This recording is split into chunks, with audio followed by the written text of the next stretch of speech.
Hello, good evening, and welcome to you all. Those who have joined me Facebook Live and those who are attending here with me as a viewer, you are very much welcome to my program, Meet with the Winners. As you know that in this program, we always bring the people from different walks of life. They are all learned scholars, and scholars from their own positions. They have been enjoying their life and they are doing good where they have achieved their successes. So today I have brought a different kind of person and not on different walks of life.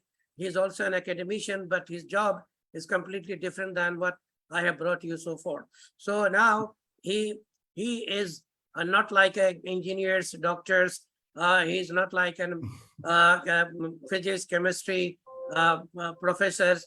He's the one who is serving all these peoples as a director of library. So he's a director of library and assistant professor at the same time in Ain University, UAE. So most welcome, doctor, to you in my program. So I will be just trying to give you a brief description about him before I move forward in my program.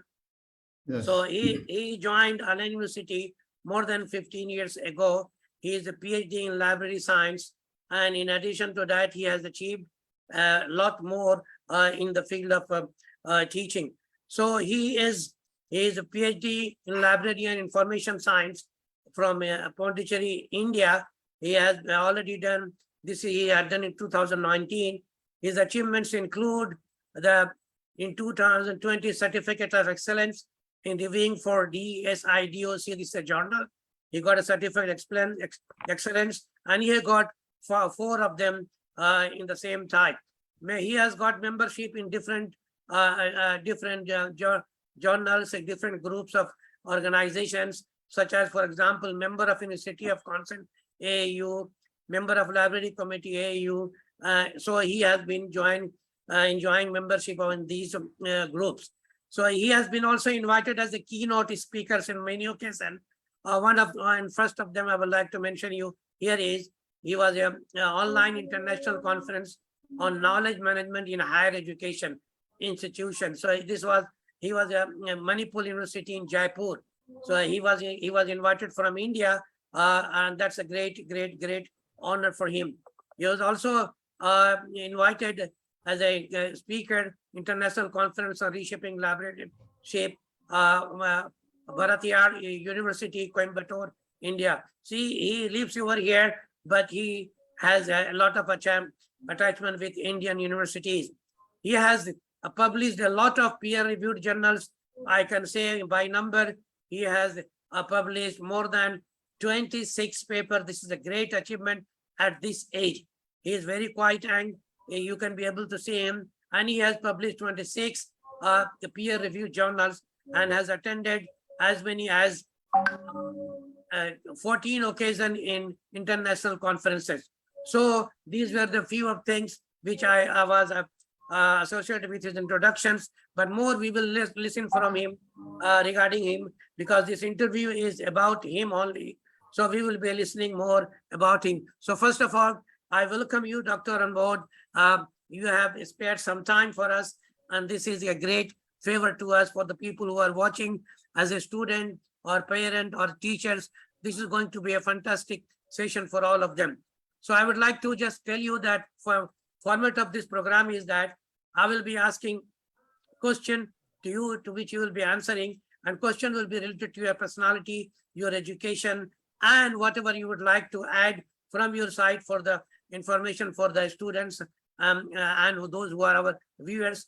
And then next time after that, I will be allowing the audience to ask questions from you, and then I will be giving my concluding remarks. So without delay, I would like to start once again by welcoming you, Dr. Abdoulaye Kaba. Dr. Muhammad Abdoulaye Kaba, welcome to you. I know you from 2006. We have been together in one of the university, known Ain University, but now the life is going different for different persons. Now I'm in another university, you're in another university, but we are friends together, and we are hopefully will continue to be. So I wanted you to give you detail. And to begin with, I would like to ask you that please give us brief descriptions of your family background from where you are.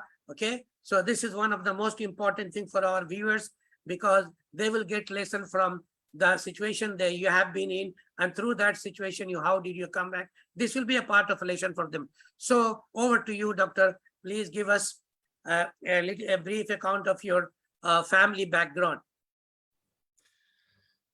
Thank you so much, Dr. Reyaz, Ahmad. It's always a pleasure to be with you. I am honored, to receive this invitation. I really thank you so much for giving me this opportunity to share our knowledge, our experience in life. So I hope that we will be successful in this meeting. And I hope that the audience will benefit from this meeting. Well, I came, first of all, I came from a very small country in West Africa that is called Republic of Guinea. Is in the east coast of Ocean Atlantic. So we are actually French colony, and my parents were, those kind of people, they believed in education. Oh, very so good. we are from Mandingo tribe, because Republic of Guinea consists of many tribes, ethnics, like, around maybe more than 40 ethnic or tribes in the countries. So we are coming from a tribe called Mandingo or Maninka. And this tribe is known as a Muslim tribe. So I am fortunate enough to have a parents, they believe in education. We were actually, my parents, they were lucky to have 11 children. From my mother alone, 9 children. So I am number 5 from my mother, and number 6 if you consider as from my father. Yes. As the African society, as you know, so we like the big family and many children, and so we raise up with the value of respect, the value of living together, supporting each other, seeking knowledge. And that's why from age 12, my parents allow me to go out of the country, starting from seeking knowledge. Can you imagine, from grade 6, for instance, so they allow me to travel to Mali, which is our neighbor countries. So where I did my secondary school, and from there I came back. Then I was fortunate enough to get a scholarship to go to Sudan and get my high school from there. And from there also was lucky enough to get another scholarship to go to Malaysia to study my BA and then the MA as well. And there, after the master degree in library and information science, so it was the time for decision now to involve in industry, to get job and have some experience. And sorry to interrupt you, Sakta. Sorry to interrupt. What was your mother tongue? This is very important the people to know. Was it English or other than that? Actually my mother tongue is called Mandingo. Mandingo, mother tongue, Yes. It is actually a language. It has its own script, and it is a study now in many countries, including Egypt, even in the neighboring countries, in Guinea, in Liberia, Sierra Leone, Mali, Ivory Coast, Burkina Faso. So this language is now, is teaching in all those countries, and it has all the references in all the disciplines. So Yes. you studied primary school in that language. Okay, high school you study through which language? The same Mandingo or English? High school was in Arabic. Arabic. Yes, but actually even the primary school was in Arabic because Okay. at that time our language was not developed enough to the level of the school. So I started with the Arabic, then the secondary school Arabic, and high school Arabic. Yes. And when I reached the university, now I learned English and at the MA and PhD level. Yes. So good. So in the graduation, what was the subject you have chosen for doing your undergraduate? It was we call it Islamic jurisprudence. Oh, yeah. Okay. It's a law. It's related Yeah, to it's a law in Islam, or you can call it Islamic studies. Islamic law, you can say. Yes. Islamic law. So Yeah. that was your undergraduation. Yes. Okay. That Say was a BA undergraduate in from International Islamic University in Malaysia. Oh, okay, very good. So then you change your line from Islamic jurisprudence to information system, you can say, information educations. Yeah. So how did it happen? Somebody advised you, or you didn't see any opportunity by if you continue to go ahead with the Islamic jurisprudence? What was the actual scenario? Could you please explain us? Yeah, actually, it's an interesting scenario. You know, in library science, they call us someone like me. They call it them librarian by accident. So, so librarianship was not my dream at all. So, you know, when we are a child, when we are young and we dream to be the pilot, to be the medical doctor, to be the scientist, and these things will change time by time as long we go on education, and then on education and we realize something. So actually, by doing my high school in Sudan, I was, you know, interested to be a lawyer. So I was dreaming. It was my dream actually to be a lawyer. So when we reached Malaysia, I did fought for that, but finally all my effort would end up with no success. So my weakness was that when they told me you don't know English. And so you don't know English, so with that, you cannot send you to the College of Law. So at the end, you will fail. So based on that, I take it for, you know, for granted. Then I went to Islamic studies, and within 4 years, I mastered the English as well. And then now it was time for the MA. And again, I could not get the admission for College of Law because my background is not, I don't have BA in law. Oh, continuation. So, yeah, so there was some professors were at that time, I call them the librarians, Professor Mumtaz Ali, for instance, who I admire a lot. He was from Pakistan, and other colleagues from the College of Library and Information Science. So I had the chance to meet him, and he talked, you know, I talked to him. So he said, yeah, library science will be a good choice for you. And he told me many opportunities in this area.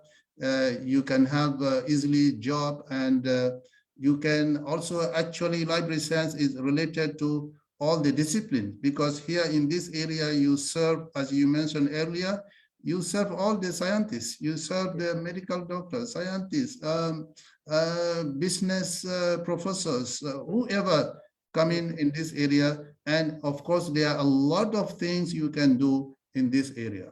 So but I was convinced. 1 minute, doctor, sorry. Yes. 1 minute. Are you aware that if you could have succeeded to become a lawyer and practicing in UAE, do you know how much money you would have been earning? Do you have any estimation? I know, I have no idea. I have no idea. I know the story here.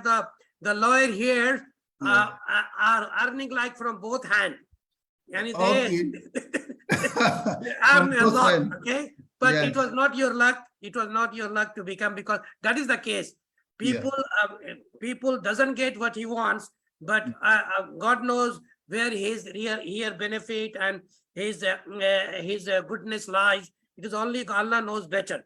So it Yes. happened to you that in front of you, a kind of next to impossible scenario came where you could not go through, and immediately God made you to meet with someone who guided you, and you took this train. You boarded Yes. this train of library informations.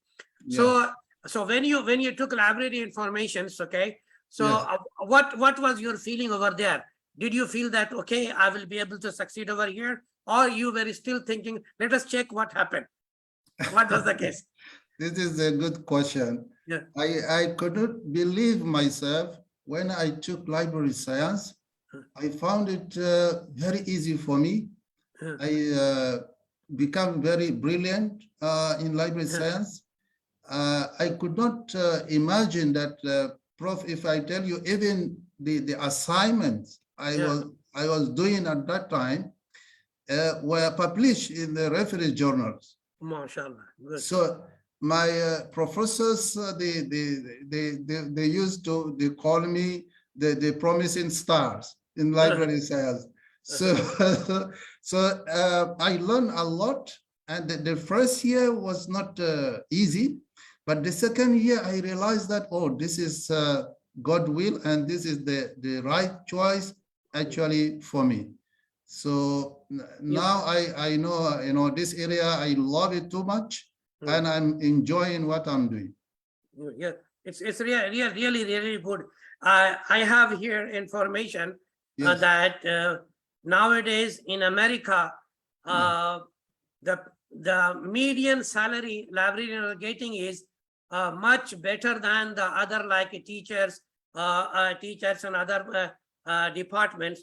The librarians are really getting a good salary, and since Yes. because of the e-learning now, the importance of the librarians has increased further, because Yeah.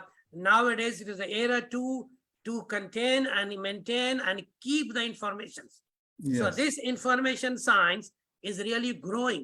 So you have, although it looks that number of university, if there is one university, there may be 10 math faculty, 15 engineering faculty, but librarian will be one only. But still there is not only that you have to be librarian. If you have, because you have taken information science, there are many other jobs available to you. And those jobs might include the librarian, teacher, archivist, database administrator, taxonomist. These are the new branches of studies, okay, for you, open for you.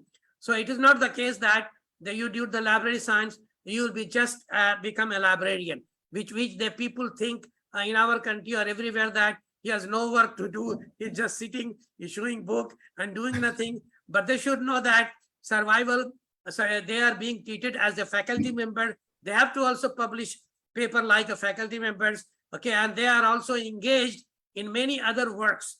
Okay, not only that. So these kinds of people are being asked to do some kind of training for the faculty members who join the universities, and also the students. They guide the students who join how to use the books, which books is good for you, all kinds of information. Rather than, I can say that they are facilitating the study for the students. They are looking after the students, how to study. They're giving them all facility. They're inviting them because of their hospitality. Many students feel like visiting library and sit and study over there. So I would like to just ask you that, as you have been facilitating many information to the students and the faculty members who are joining. So I have the information that you have been teaching them, like for example, how to write research papers, how to write the reference, how to build a papers, a research paper, project papers. So I would like you to, if you want to display something for our audience, then you are allowed to do so. So just give a detailed information. This is going to be extremely important for our viewers over here, and it will be recorded. It will be helping. It will be helpful for my audience and to whoever who will watch this one. So you can share if you want. So let's move forward and display your extra curricular activities, but very important activity so far as nowadays research and project-based learning is concerned. So, Dr. Yeah. I think you know, as I know you before. I see you as you know, colleague, as a parent, as a philosopher, as a librarian. So you almost summarize everything. So is how you talk, how you explain is like you yourself, like you are a librarian. So I think I have nothing to add to that. I have prepared a small presentation, Yes. which I would like to share with the audience. Yes. Hopefully we can benefit from this. Yes. If you can give me the permission, then you can share. yeah, because it's saying host disable participant screen sharing. Oh, wait 1 minute.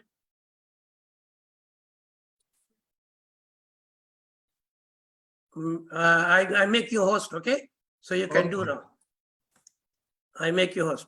Do now. Mm.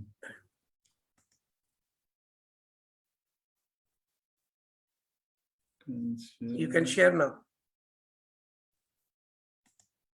Okay. So,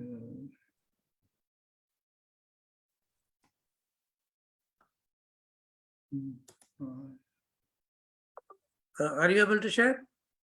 yeah, I'm. I can see now. Let me try.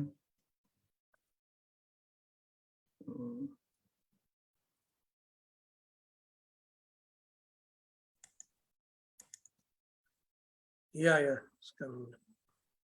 No, not this one. This. Okay, no problem. I'm trying to go to this close. Just a minute.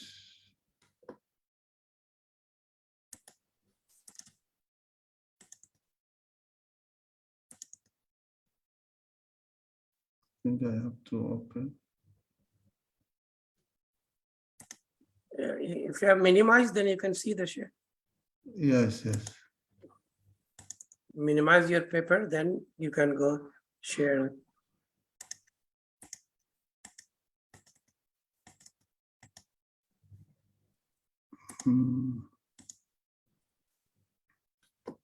Sure.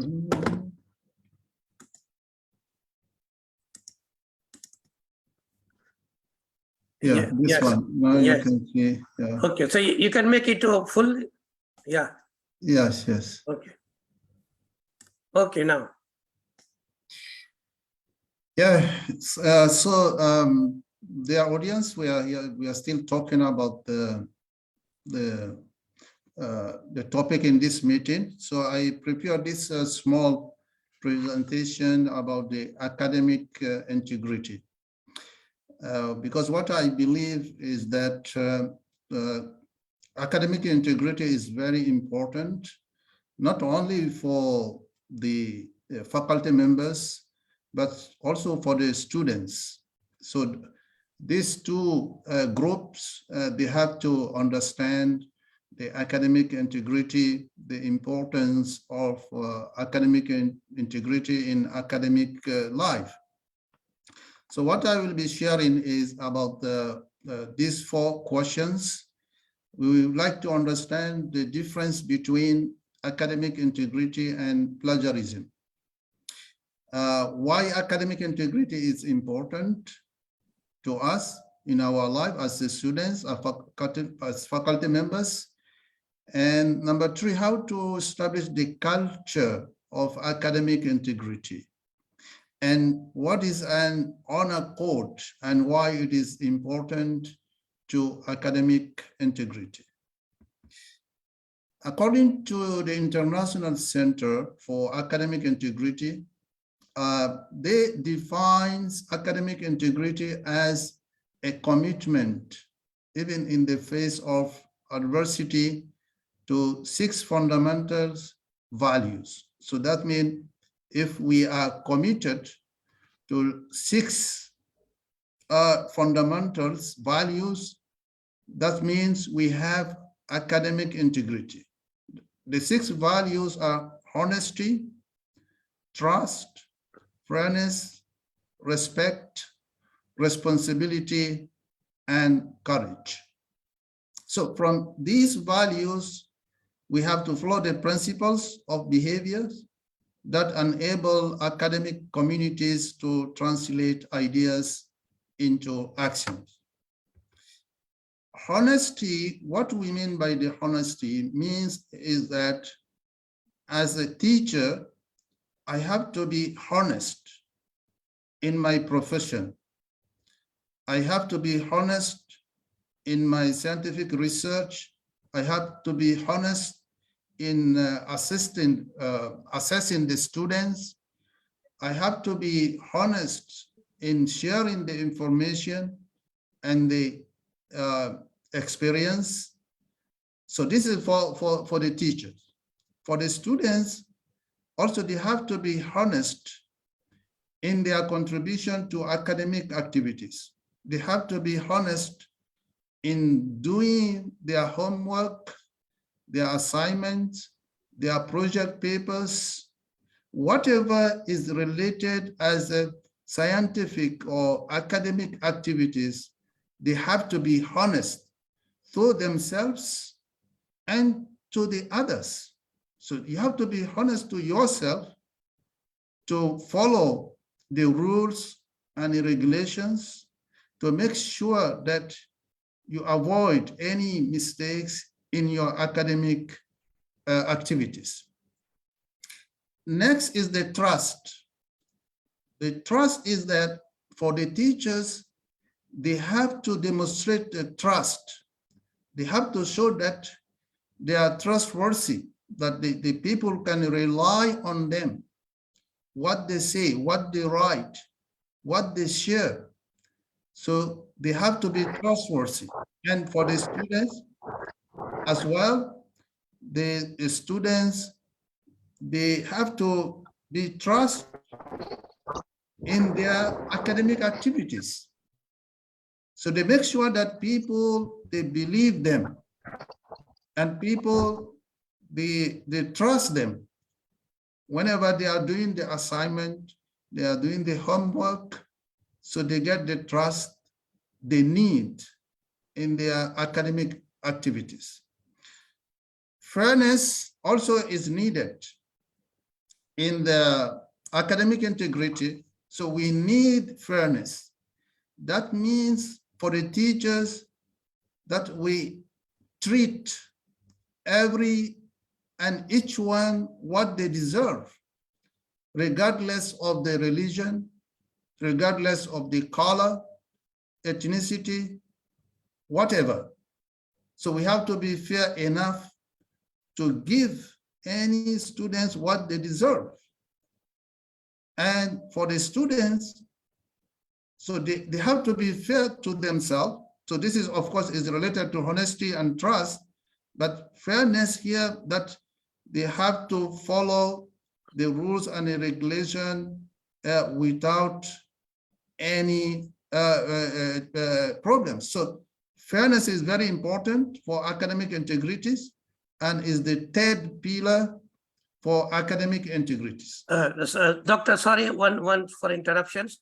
So Yes. I just like to add over here for our viewers that Yes. all these we are talking about, like nowadays the education says project based, and if somebody is the teacher as a being a tutor and teacher academicians, there are some norms they have to follow. But we are actually interested, and he's trying to explain you that when you are submitting your coursework, as an assignment, also the project, then you should be submitting with honesty. This is you are supposed to maintain your honesty, because the teacher and professors have trust on you that you will be returning the assignments with your done by your own, not by anybody else, and you will not be copying the others There will be no plagiarisms. Okay, and this is what is called the fairness of your job. So far what he is talking about is that related to your submission to the assignment and the project. Okay, you need to be individual in itself. You will not be copying to the other, and this is very, very important so far as your grade is concerned. Nowadays, if some kind of assignment is found similarity, you will get 0. So that's what he is trying to tell you. Okay, so to my audience, I just wanted to clarify. Sorry to disrupt you, Doctor. So please thank you. Forward. Yeah, thank you so much. Thank you. You're right. You're right. So the first pillars of academic integrity is the respect. So as we are delivering this message, so we are not only talking to the students, we are talking to the teachers, to the university professors, right? So respect is very important in academic integrity. The teachers, they have to respect the students, their opinions, respect the students' effort, the students' contributions. So here also, if you go back to the fairness, so it's related to the respect. So sometimes some teachers, some professors, they become jealous. They become, they don't respect the genuine contribution from the outstanding students, and that is not acceptable. So here the respect will come to avoid that kind of problems. So the students is outstanding, is excellent, so we have to respect his ideas, we have to respect his opinions. And for the students as well, you have to respect the decision taken by your teachers, by your professors. They believe that you deserve 60 from 100 with all the fairness, with all the evidence. So you have to respect that decision. They believe that you are outstanding, your job deserves to be respected, so you will respect that one. They believe that sometimes maybe you have to get F. They have all the evidence to prove to you that what you have done as the assignment, as the project, is totally plagiarized. So you do not do any effort to contribute, to show your own effort in this assignment, in this project. So we have to respect. The fifth pillar is the responsibility and courage. Again, as the teacher, you have to be responsible. Without responsibilities, you cannot be honest. You cannot be trusted. You cannot commit or conduct the fairness. You cannot respect the rules and the regulations. So you have to have the responsibility and courage. And the courage meaning will help you to continue on all these pillars. So without the courage, you will stop somewhere. No, you have to remember all the time, every time, that you're responsible, and you have to carry on your responsibility as long as you are doing your job. For the students, also the responsibility is there, is much higher, because if you remember, your parents, your sponsors, they are paying all this amount of money for you to study, and you're not responsible, you're not doing your job properly, you're not following the academic integrity, you're not avoiding the plagiarism, you are taking the assignment from here and there and submit, so you're not responsible. And you don't have the courage to do all these things. So this is, according to the scholars, so these are the 5 important pillars for academic integrity. And they are very important. With these 5 pillars, this will help the faculty members, the students, even the institutions, right? We will come to that soon. The institutions also, they have to use these 5 pillars in order to implement the academic integrity. So next, now we know the difference. Now we know what is academic integrity. So academic integrity is totally different from plagiarism. And by the way, most of the time we think that academic integrity is the plagiarism and plagiarism is the academic integrity, and which is not true.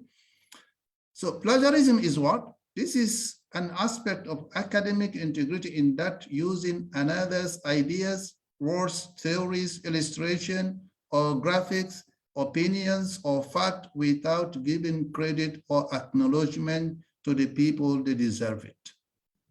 So any type of this you have done, so you have committed plagiarism. For instance, to steal and pass off the idea or word to another as one's own, to use another production without crediting the source, to commit literary thefts, to present as new and original an idea or product derived from an existing source. So plagiarism is an act of fraud. It involves both stealing someone else's work and lying about it. So it's not acceptable at all in academic activities. Here you have some examples, mostly for the students. They do these activities a lot, and they don't realize that they are committing plagiarism. For instance, when you buy an assignment, you ask a center or an organization to do the assignment for you or the project. So you are doing plagiarism. Although you are paying money, we know that. And that is that they call it sometimes cheating contract.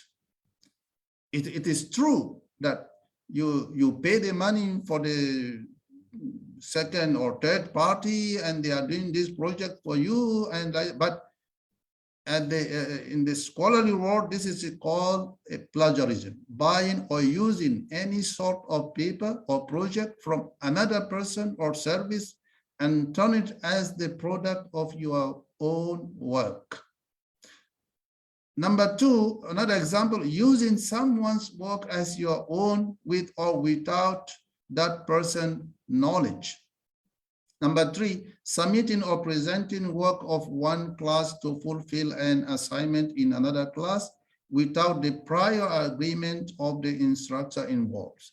I believe many students involved in this kind of behavior, they take the previous assignment, the previous project submitted by their colleagues. So, and they will submit it, they will remove the colleague names and they will put their names and submit it to the same subject. So that is not acceptable. That is a kind of plagiarism.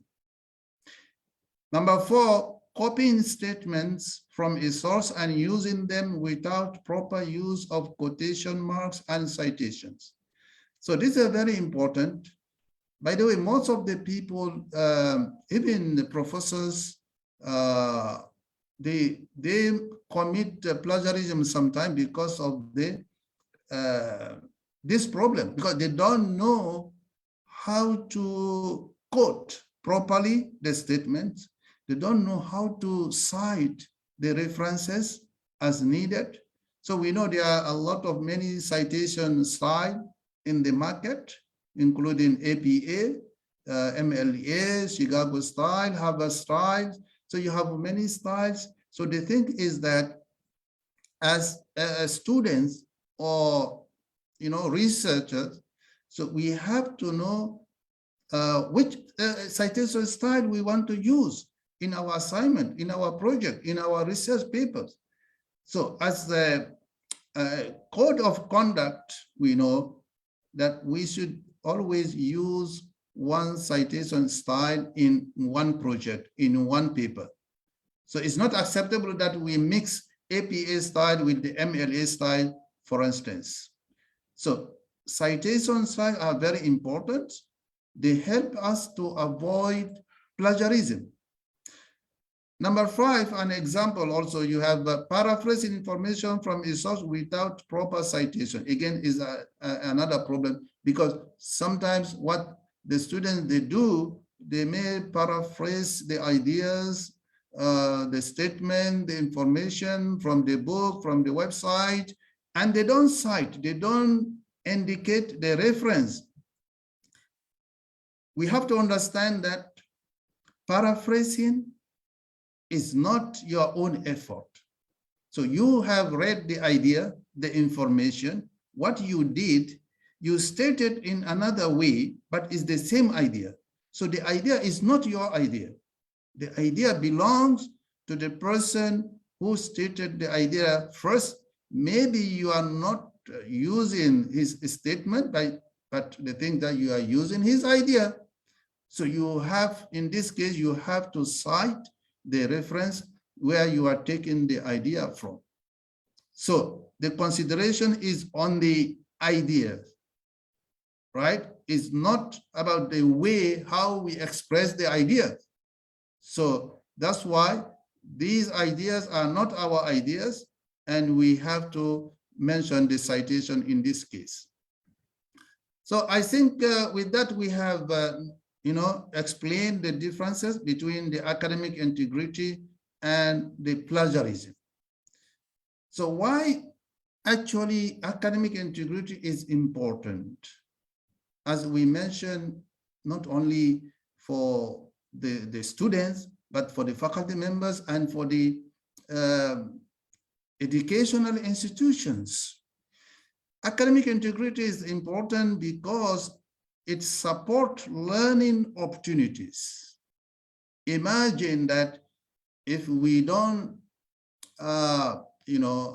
stop this behavior, plagiarism, right?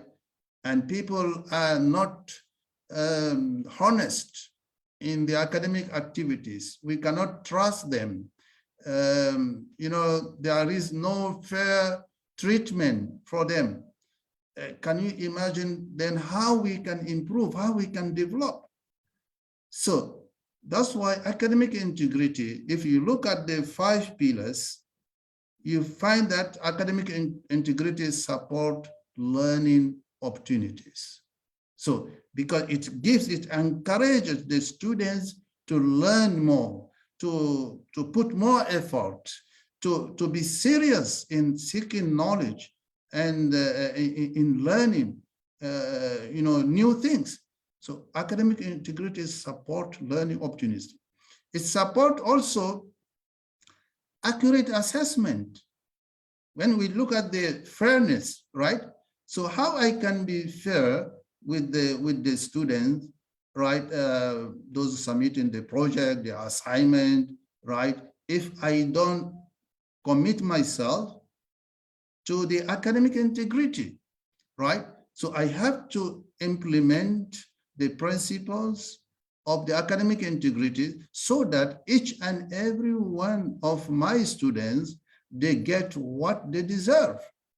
So that's why academic integrity is important, because it supports accurate assessment. So when I am committed to academic integrity, I will give this person what he deserves. I will give this person, the other one, what she deserves, and like that, and like that. Academic integrity also is important because it is a respect for learning, right? The value of learning, the importance of learning. So academic integrity, it is a respect for that, right? So we respect those people. They are spending more effort. They are contributing to knowledge acquisition. They are contributing to knowledge creation, and they are contributing as well to knowledge sharing. So this is the respect that those people, they benefit from their effort. And next, academic integrity indicates future behavior, right? Future behavior, how? For instance, if when we are students, right, we are at the university level and we are used to the cheating and plagiarism and lying and no commitment to academic integrity at all, here you can predict how this person will be in the future, right? It's not trustworthy you cannot trust him, you cannot rely on him, you cannot believe him, you cannot. So the other way around, when we see that this student is committed to the academic integrity, is more respectful, is trying his best to do in the assignments, in the project paper, in the homework, is doing everything, is committed to academic integrity, is avoiding all the time the plagiarism, plagiarism at all in his behavior. So also we can predict, we can say that this student can be someone in the future. This is the students in the future. He has the future. We can rely on him. He can become a scholar. He can contribute to the society. Even if he's given any position, managerial position, business position, whatever, you can rely on him. Believe me, because this plagiarism, you can apply it in anywhere. I mean, criminal is a criminal. Wherever he can commit a crime, right? So one of the crime in academic activities is plagiarism. Is a big crime, right? And lastly, is that they protect from scandals and failures. And this is true. Those, they are committed to academic integrity. They respect the academic integrity. They always, respect it, and they apply it in their academic life. You will see them, no scandals at all for them, no failure. The other way around, right? How many ministers have been discovered, those that committed plagiarism, and they resign from their positions? How many academicians that have been discovered that they steal even the students' work, the students' research, right? So scandals is a failure, right? And at the end, they may lose their job and they will be nobody in the society. Why? Because they were not committed to academic integrity. They are not respecting academic integrity.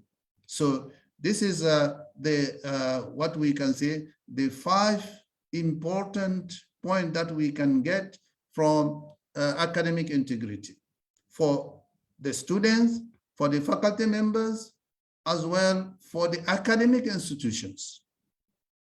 Now, how we can establish the culture of academic integrity. So here, mostly we are talking, this message will be for the academic institutions. Can be the school, can be the universities, can be the centers, colleges, whatever. Here we have these 5 important, fundamentals that for any institutions, if you want to implement the academic integrity, you want to follow the academic integrity, so you need to have definition, assessment, policy, technology and tools, teach, share, and model. So definition, what we means here?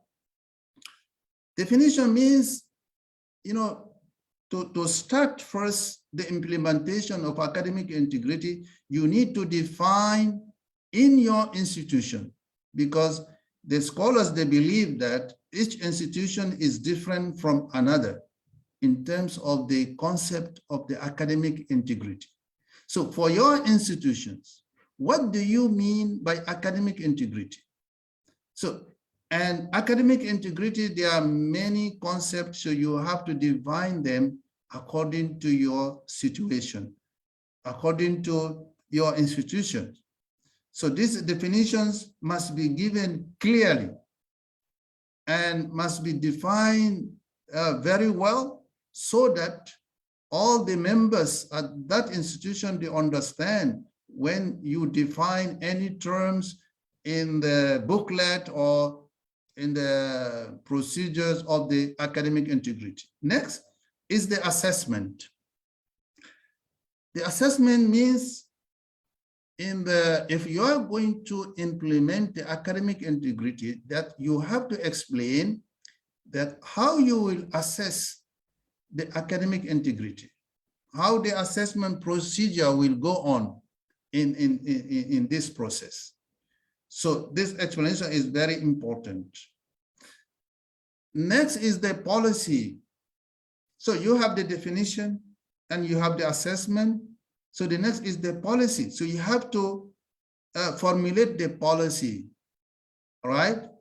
So for instance, you have to define what is the plagiarism in your institutions and what is not plagiarism in your institutions, and what will be the punishment for someone who committed plagiarism in your institutions.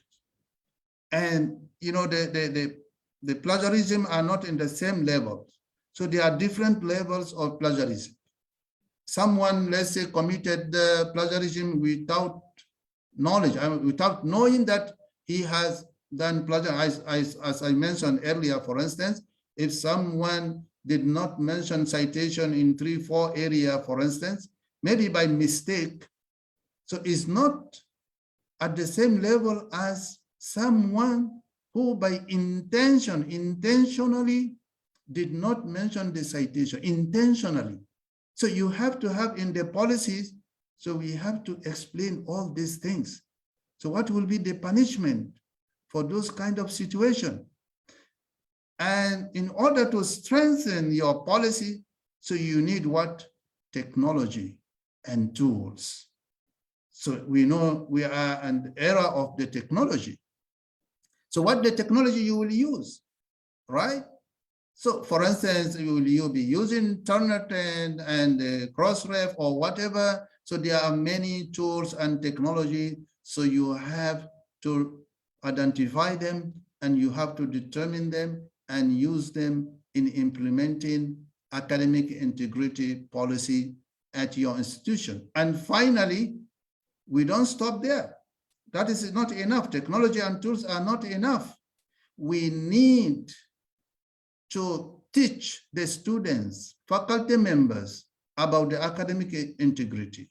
We need to share with them the policies, all the documentation we need to share with them. And we need to share with them the, the role models, the good practice of academic integrity. So we need to share with them, and we need to bring awareness and remind them and teach them about the academic integrity, not one time, not 2 times, but continuously, because we are living in the academic institutions. So it is our job to share this knowledge, these policies, so that everyone will not have any excuse to tell us that, I did not know about this, I don't have access to this document, I don't know that you have this policy and like that and like this. No. So these policies, we can publish it on the university website. You can send the memo to all the faculty members, and also you can ask the faculty members, all the colleges, to integrate the academic integrity into the curriculum, and that will be the best.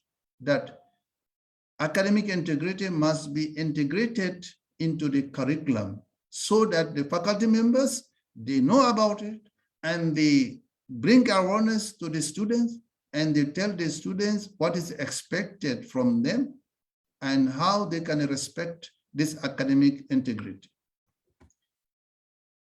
So there is something, most of the universities and institutions nowadays, they call it the honor code. Honor code actually is part of the academic integrity. Honor code is important. It reminds the students, the faculty members, what is expected from them. So honor code, this is the statement like this, if you can see from my screen. For instance, they will say, I have never given nor received assistance while completing this assignment, I pledge that it is my own work in its entirety. So this is the statement when the student they sign this. So they are given the promise, they are given their statement that this is their own effort. So a lot of universities nowadays, they are doing this, even for the students to take the exams. Before entering into the exams, they will have to sign this, especially if it is online exam, for instance. So the students will agree on this statement. For submitting the assignment also, they will put this statement. The teacher, they will require them to put, right? But the thing is that although we request the student to do this, but still we do see many students, they don't understand the academic integrity. They may sign this statement, they may put in the assignment, but still there are a lot of work to do. There are a lot of work to do. So finally, if I may come to the end of this session for my presentation, there are four important points or four key important points that will help us to be successful in implementing the academic integration. These four important points are the culture, the students, the model, and the commitment. Culture, what we mean by the culture, meaning that the institutions, they have to make academic integration a culture in the institution. So it must be a culture. I mean, we know in the business, there is something they call organizational culture. So organizational culture also, so we have something with the academic integration. So you have to make it a culture. We believe once it is a culture, you will see just people, they are committed to it without even reminding them, because they know they have to follow this one and they have to do this, otherwise they will face the consequences. Next, the students. The students must be the key center for academic integration. So we don't need to worry much about the faculty members, but these people, they are matured enough, they have gone through this, and if they commit any kind of plagiarism, they know the consequences. But these young people, the students, the future generation, we have to concentrate on them. We have to make sure that these are the people, they understand the academic integration, they respect it, and they are implemented in their learning process. The good practice also, role model. So we have to bring on the good practice of the academic integration. So always we have to show what is the good practice of academic integration, so that the students, they can learn from that. The faculty members, they can follow the same models, right? And finally, commitment, commitment, commitment is very important. Nothing will be successful if we are not committed to what we believe in, to the 5 pillars of the academic integrity. So commitment is needed from the students, from the faculty members, from the academic institutions as well. So with that, we will be successful in implementing the academic integration. So I think I thank you very much good, Doctor. Very good. for your attending and listening. Thank you very much. Now, for the students, those who are listening here, the audience, I will request them to prepare your questions, okay, which I will be, you will be asking directly to the presenter, Muhammad Abdoulaye Kaba. So just answer, Doctor. Just you answer this one. Yeah, okay.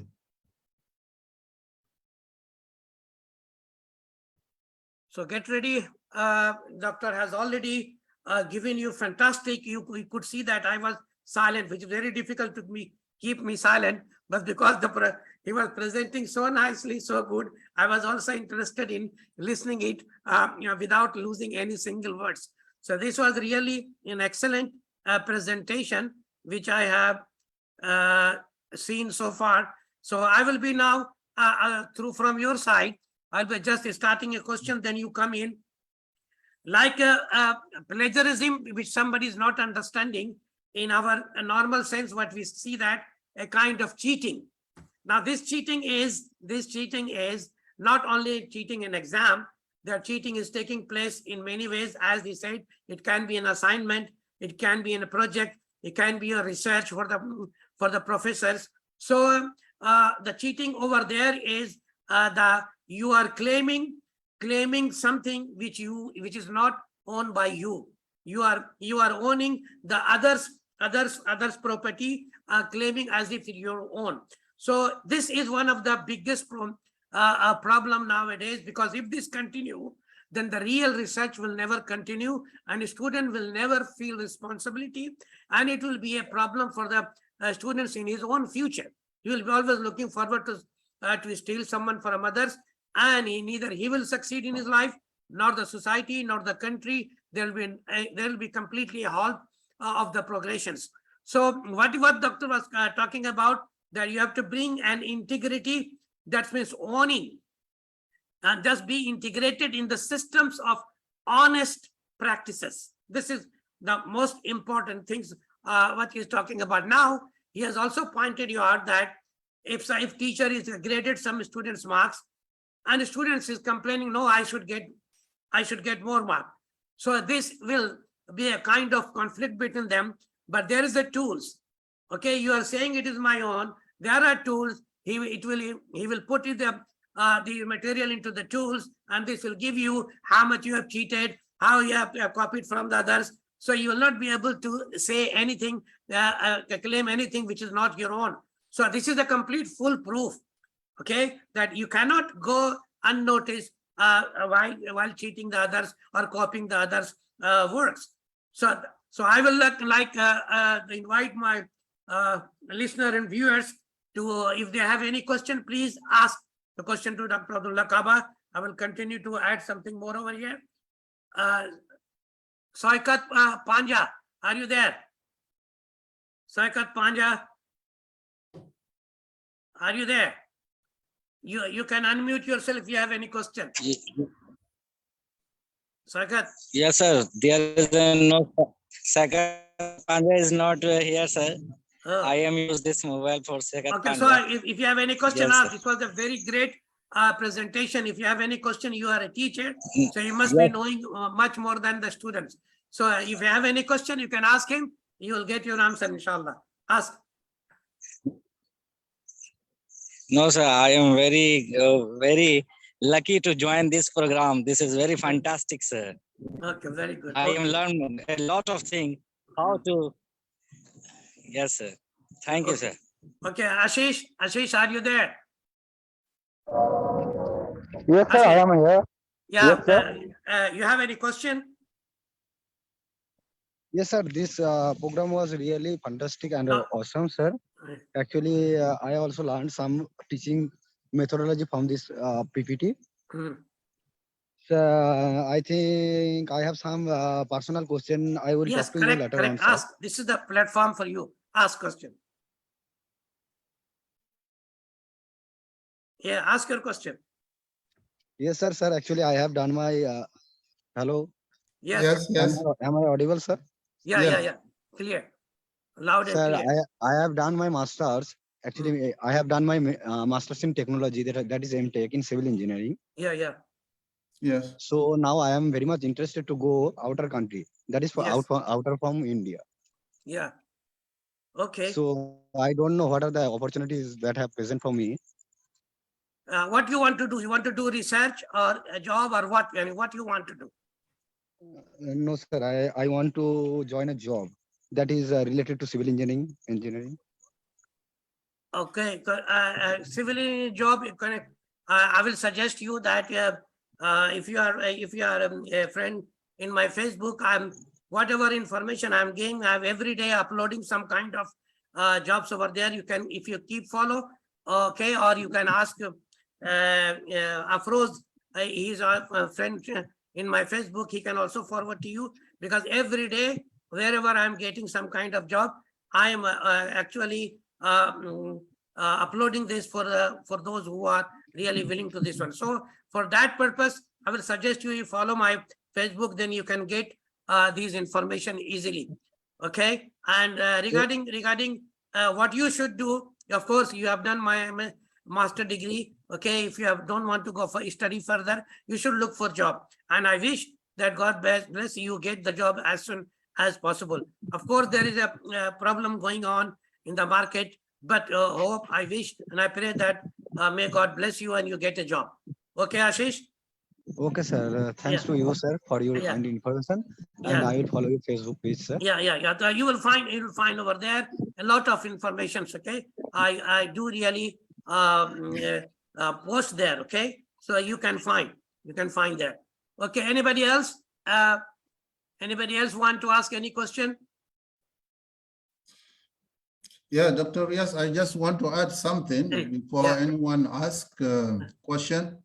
As we know, most of the students, when they heard about, plagiarism assessment, plagiarism report, Turnitin, and other software, so they become like paranoid. I mean, they feel afraid, scared, and so there is, I think, a gap, in their mind to understand actually what is this, what is the process, what is for them, what is the benefit of assessing the document, the assignment in with the tool like a Turnitin, right?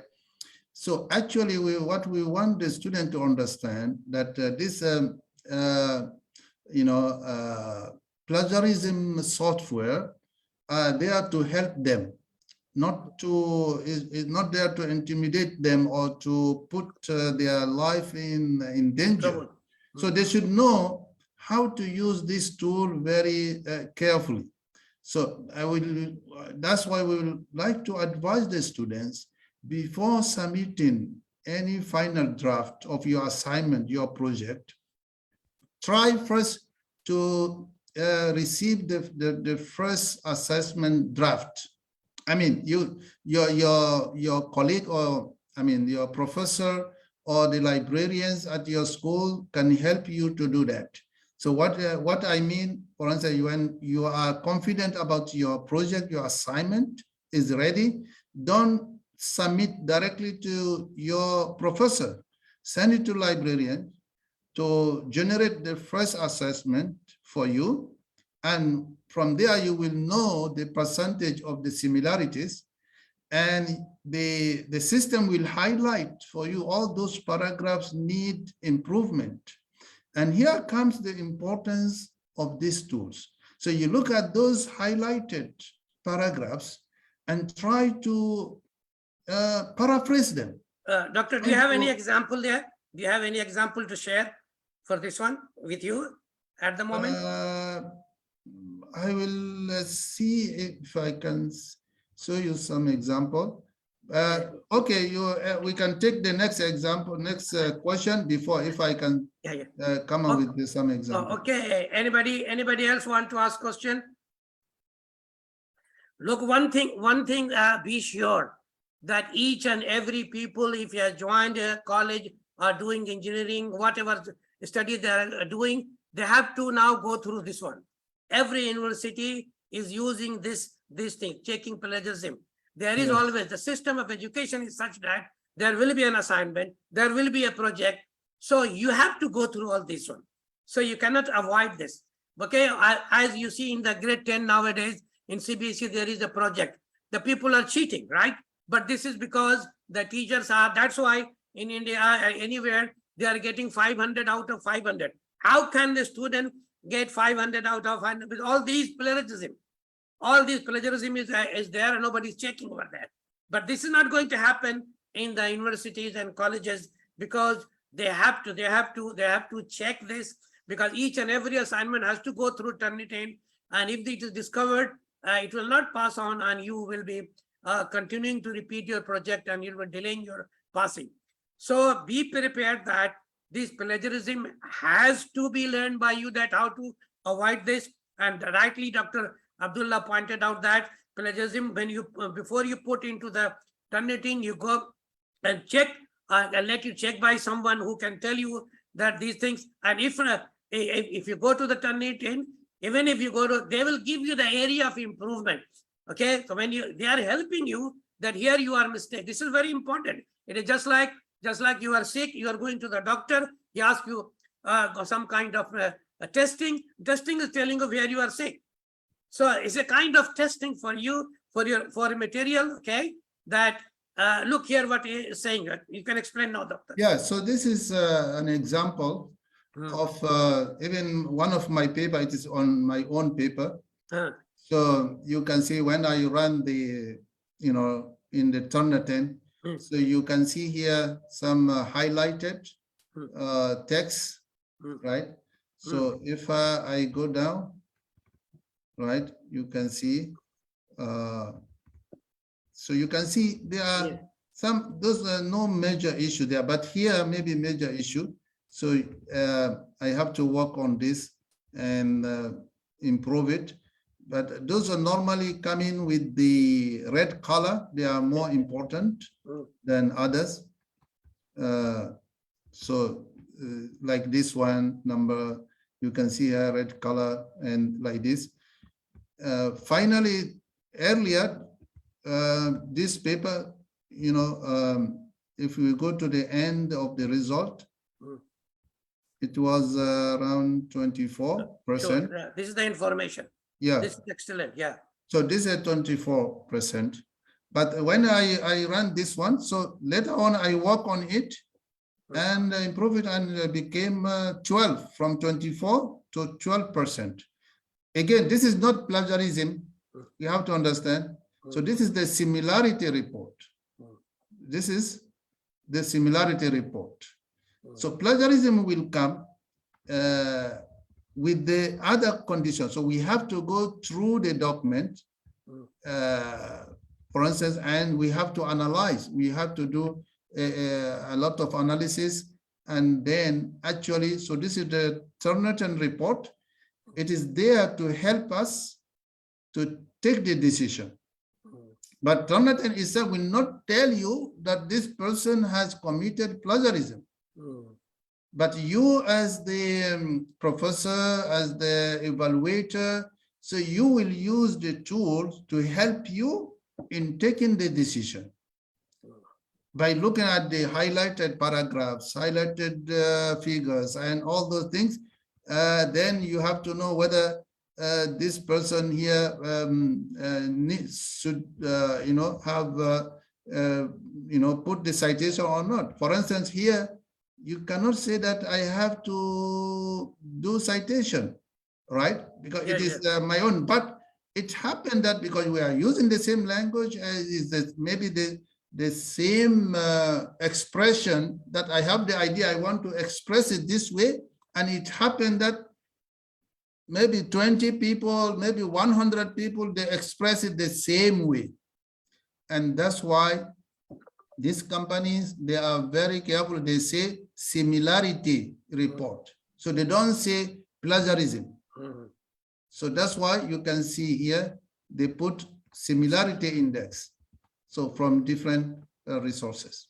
Yeah, one thing more you suggest, doctor, that once you have put your final version of your material to the Turnitin, okay, then clean it before you go. Otherwise, if you put your own one, then you will get 100% plagiarism. Explain this, doctor.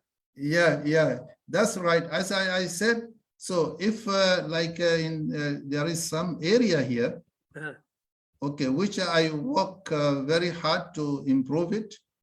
I will show. I was not happy with that, so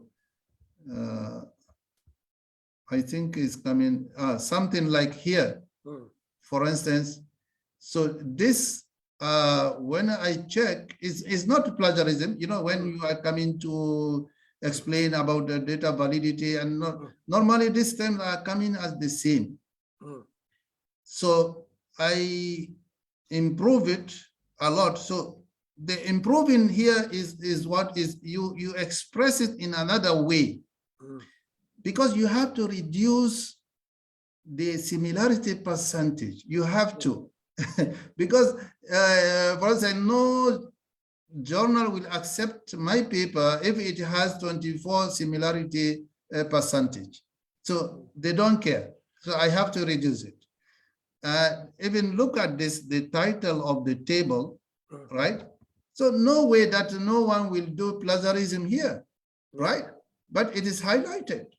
So how you can improve this one, you can express it in another way, and that will help you then to reduce the similarity percentage.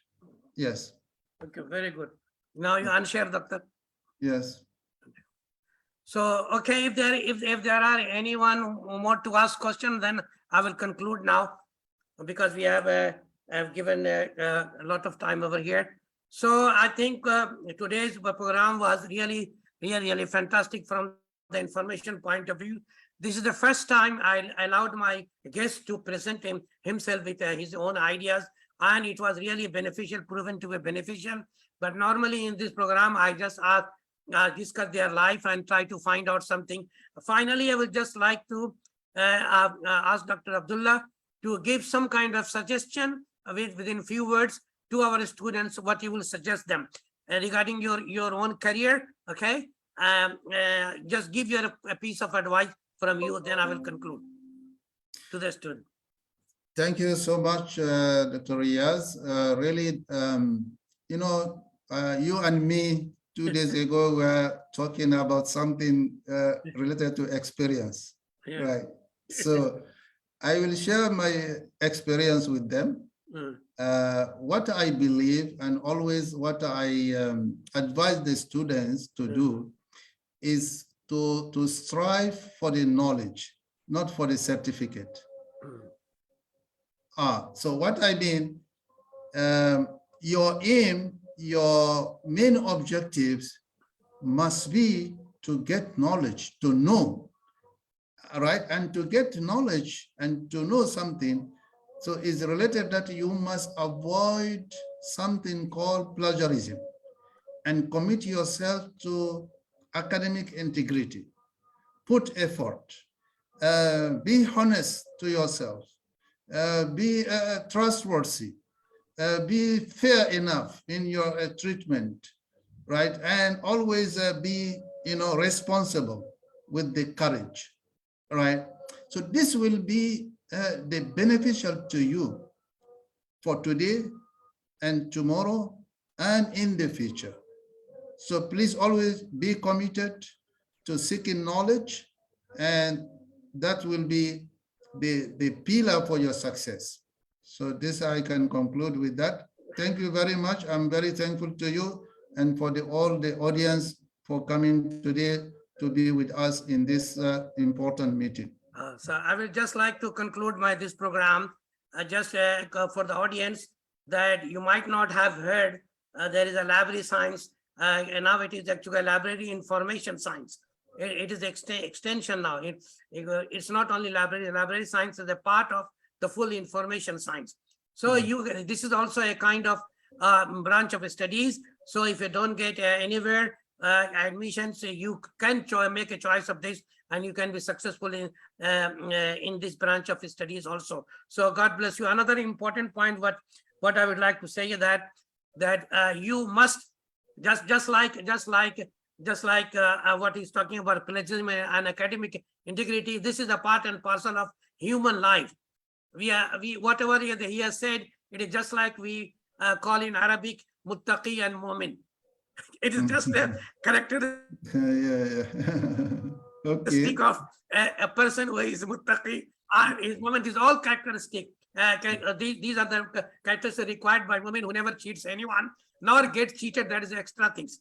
So Yeah. not get cheated because there is a Turnitin. So you cannot cheat anyone anymore. So neither you can cheat nor get cheated. So I will just like to conclude with this, say that life is everywhere. Look, the professor, he wanted to become a lawyer, and I'm sure that if has he been succeeded, he would have been surely earning a lot of money. I can assure you in this country here, but the name and fame and the respect what he has received over here, being a director of a librarian as a faculty members, I'm sure that it is much more than with the money that he would have earned by becoming a pleader and or a lawyer.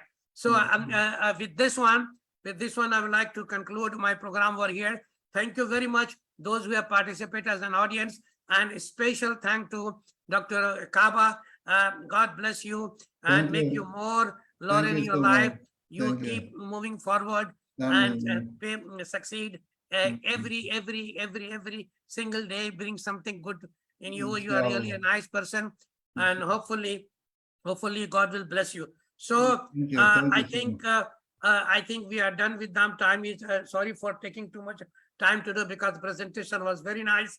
I Yeah. could not stop him. Otherwise, I don't allow anyone to talk more than 5 minutes.